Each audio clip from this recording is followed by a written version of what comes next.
The rest of the story. Frances Rose walked funny, and as children sometimes do, her classmates punished her for it, for walking funny, for being different. They ridiculed her with cruel nicknames and made up rhymes. Occasionally a tormentor would ask Frances Rose, "Why do you walk like that anyway?"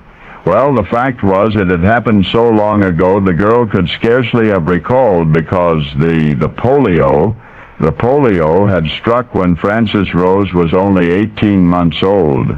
No vaccine in those days, no cure, just something called the Sister Kenny method, a polio therapy developed by an Australian nurse, hot packs and frequent massage mostly.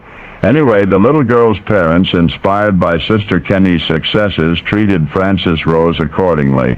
Because the treatments were virtually continuous, they were performed mostly at home.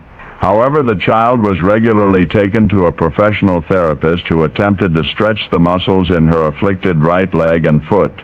But somehow the girl's mother knew it would take more than passive therapy to give Frances Rose a second chance at a normal life. The child herself would eventually have to step forward and take charge of her own infirmity. So the girl's mother grew determined to show her how. When Frances Rose was old enough, she was introduced to all sorts of sports and recreational activities.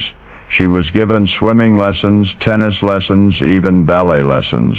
Her partly functional right leg made her feel terribly awkward most of the time, but by then Frances Rose realized that if she were ever to get the full use of it back, she'd have to fight for it. The years passed. Her lameness lingered, but Frances Rose never stopped moving. She'd never simply sit or stand anywhere. In front of her house, she would be skipping rope.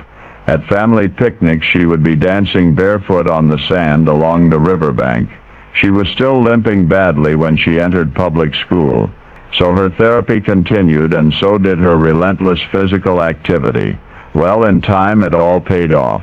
Frances Rose was 9 before her right leg and foot had returned practically to normal, but by then she could run faster and she could jump higher than any other child in her school. Something else, though, the long years of hobbling from behind, trying to keep up with others, had made Frances Rose feel ashamed of herself and her illness.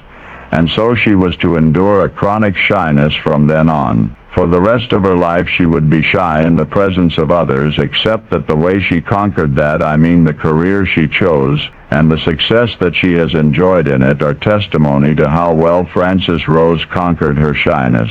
You know her. Oh, indeed you do. You know her as a sports enthusiast, perhaps as an amateur athlete who seems to do everything superbly, and she does everything gracefully. Although you know the girl once ridiculed for walking funny, you know her best for her personal charm, for her one-of-a-kind singing voice.